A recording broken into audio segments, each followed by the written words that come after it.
గోదావరి పరవళ్లు తొక్కుతోంది. జిల్లాలో 3 రోజులుగా విస్తారంగా కురుస్తున్న వర్షాలతో పాటు ఎగువ నుంచి భారీగా వరద వచ్చి చేరుతోంది. ఫలితంగా భద్రాచలం వద్ద గోదావరిలో నీటి మట్టం క్రమంగా పెరుగుతోంది. ప్రస్తుతం నదిలో నీటి మట్టం 50.4 అడుగులకు చేరింది. దీంతో రెండో ప్రమాద హెచ్చరిక జారీ చేశారు. సాయంత్రానికి 53 అడుగులు దాటే అవకాశం ఉందని అధికారులు అంచనా వేస్తున్నారు. పరిస్థితిని బట్టి మూడో ప్రమాద హెచ్చరిక జారీ చేసే అవకాశం ఉందని సబ్ కలెక్టర్ భరత్ గుప్తా తెలిపారు.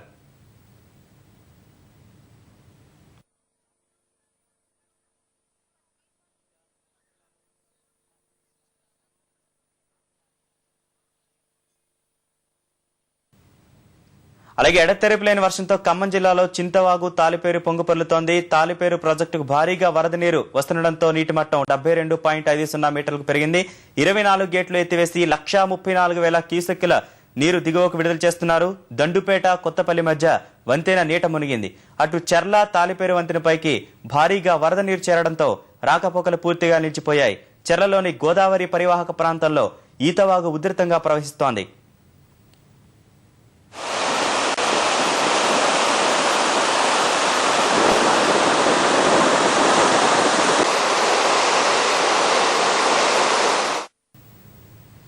ఇక ఖమ్మం జిల్లాలో వర్షాల పరిస్థితి గురించి మరింత సమాచారం మా ప్రతినిధి శ్రీశైలం అడిగి తెలుసుకుందాం. శ్రీశైలం, చెప్పండి, ప్రస్తుతం ఖమ్మం జిల్లాలో వర్షాల పరిస్థితి ఏ విధంగా ఉంది? అదేవిధంగా భద్రాచలం వద్ద నీటి మట్టం కూడా భారీగా పెరుగుతున్నట్లు తెలుస్తోంది. మరింత సమాచారం ఏంటి? ప్రస్తుతం ఖమ్మం జిల్లాలో వర్షాల పరిస్థితి తీవ్రంగా ఉంది. ప్రస్తుతం భద్రాచలం ఏజెన్సీ పరిధిలో వర్షాలు తీవ్రంగా ఉన్నాయి. 3 రోజుల నుంచి కురుస్తున్న వర్షాలతో జిల్లా మొత్తం నీటిమయంగా మారిపోయింది. ముఖ్యంగా భద్రాచలం ఏజెన్సీ ప్రాంతంలో వర్షాల వల్ల వాజేడు మండలంలో రికార్డు స్థాయిలో 35.5 సెంటీమీటర్ల వర్షం కురిసింది. ఇప్పటి వరకు రాష్ట్ర వ్యాప్తంగా నమోదైన అత్యధిక వర్షపాతం ఇదే. నిన్న ఉదయం 8 గంటల నుంచి రాత్రి 1 గంట వరకు 35.5 సెంటీమీటర్ల వర్షం ఒక్క వాజేడు మండలంలోనే పడింది. విపత్తు నిర్వహణ శాఖ దీన్ని ధృవీకరించింది. వాజేడు మండలంలో కురుస్తున్న వర్షాలతో చీకపల్లి వాగు పొందుతోంది. దాదాపు 10 అడుగుల మేర వాగుపై నీరు రావడంతో రాకపోకలు పూర్తిగా నిలిచిపోయి గత 4 రోజులుగా అక్కడి ప్రజల పరిస్థితి, రవాణా సౌకర్యం పూర్తిగా తప్పించిపోయింది. అలాగే పేరూరు వద్ద గోదావరి ఉధృతంగా ప్రవహిస్తుంది. ఇక్కడ 42 అడుగుల మేర నీటి మట్టంతో గోదావరి ప్రవహిస్తుంది. అలాగే చర్ల మండలంలోని తాలిపేరు ప్రాజెక్టులోకి భారీగా వర్ష నీరు చేస్తుంది. 24 గేట్లు ఎత్తారు. 2 అడుగుల మేర 24 గేట్లు ఎత్తారు. దాదాపు 1,30,000 క్యూసెక్ల నీటిని గోదావరిలోకి విడుదల చేశారు. అలాగే భద్రాచలం వద్ద గోదావరి ఉగ్రరూపం దాల్చుకుంది. అంతకంతకు నీటి మట్టం పెరుగుతుండటంతో ప్రజలందరూ భయాందోళన. దాదాపు 51 అడుగుల మేరకు నీటి మట్టం చేరింది. దీంట్లో సాయంత్రం 8 గంటల ప్రాంతంలో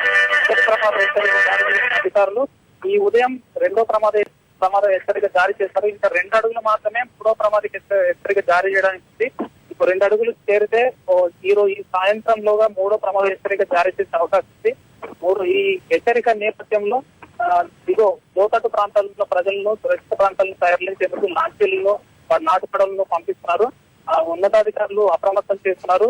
సిబ్బందిని ఆయా ప్రాంతాల్లోని పరిస్థితులు ఎప్పటికప్పుడు అడిగి తెలుసుకొని అప్రమత్తం అవుతున్నారు. దీంతో మనం రాగల కొన్ని గంటల్లోనే మూడో ప్రమాద హెచ్చరిక జారీ చేసే అవకాశం పెరిగే అవకాశం ఉంది. దాంతో గోదావరి నీటి మట్టం మరింత పెరిగి ఉధృతమైన అవకాశం జరుగుతుంది. శ్రీశైలం, ఈ భద్రాచలం నుంచి వాజేడు పేరూరు వెళ్లే రూట్ లో ఈ బస్సులకి సంబంధించి సమాచారం ఏమైనా ఉందా? అటువైపు ఎటువంటి ఆంక్షలు ఏమైనా విధించారా? ప్రస్తుతం మాకి చర్ల మరియు భద్రాచలం మధ్య రహదారిపై కుదునూరు వద్ద రహదారిపైకి నీరు చేరడం జరిగింది. దీంతో వాజేడు, వెంకటాపురం, చర్లకు రాకపోకలు పూర్తిగా నిలిచిపోయాయి. అలాగే తాలిపేరు ప్రాజెక్టు పైకి వంతెన చేరడంతో దాదాపు ఆ చుట్టుపక్కల గ్రామాలన్నిటికీ రాకపోకలు నిలిచిపోయి, అలాగే చర్లలో గోదావరి పరివాహక ప్రాంతాల్లోని ఈతవాగు పైకి నీరు రావడంతోనే ఒక 4 గ్రామాలకు పూర్తిగా రాకపోకలు లేకుండా పోయాయి. అలాగే చర్ల వెంకటాపురం మధ్య రహదారిపై 3 వాగులు ఉన్నాయి. ఆ 3 వాగులపై కూడా పూర్తిగా నీరు చేరింది. దీంతో అక్కడ సుమారు అక్కడ నివసిస్తున్న 20 కుటుంబాల్లో రాకపోకలు లేకుండా పోయాయి. అలాగే వెంకటాపురం మండల కేంద్రంలో పునరావాస కేంద్రాన్ని ఏర్పాటు చేశారు. అక్కడికి ఇక్కడున్న గ్రామాల ప్రజలను తరలిస్తున్నారు. తర్వాత కొత్తపల్లి దగ్గర ఇస్క్రాప్ లో కొంతమంది తిప్పున్నట్టుగా మనకు మధ్యాహ్నం సమాచారం అందింది. వారిని కూడా ప్రాంతానికి తరలించేందుకు ఏర్పాటు చేస్తున్నారు. అలాగే వేలేరుపాడు మండలం ఎడవల్లి వద్ద ఎద్దువారిపైకి 15 గ్రామాలకు రాకపోకలు నిలిచిపోయాయి. ప్రత్యామ్నాయ ఏర్పాట్లు చేయడంలో సిబ్బంది కాస్త ఆలస్యం చేస్తున్నారని, దానివల్ల ఇబ్బందులు ఎదురవుతున్నాయని స్థానికులు చెప్తున్నారు. అలాగే పినపాక మండలం భూపతిరావుపేట గ్రామాల మధ్య రహదారి తెగిపోవడంతో ఆయా గ్రామాలకు రవాణా పూర్తిగా స్తంభించింది. అలాగే భద్రాచలం చర్ల మధ్య రహదారి సౌకర్యం లేక ఇబ్బందులు పడుతున్నారు. చింతల బయ్యారంలో పినపాక మండలం చింతల బయ్యారంలో కొన్ని పంట పొలాలు నీట ఉన్నట్టు తెలుస్తుంది రవీంద్ర. శ్రీశైలం ఇప్పటికే భద్రాచలం వద్ద గోదావరి నీటి మట్టం 50 అడుగులు దాటినట్లు తెలుస్తోంది. సాయంత్రానికి ఇంకాస్త పెరిగే సూచనలు కనిపిస్తున్నాయని అధికారులు చెప్తున్నారు. ఈ నేపథ్యంలో అక్కడ నివసించే ప్రజలను ఏమైనా సురక్షిత ప్రాంతాలకు తరలించే అవకాశం ఉందా? ప్రస్తుతం మనకు భద్రాచలం వద్ద 50 అడుగుల మేర నీటి మట్టం ఉంది. ఇది 4 గంటల ప్రాంతంతో 23 చేరే అవకాశం.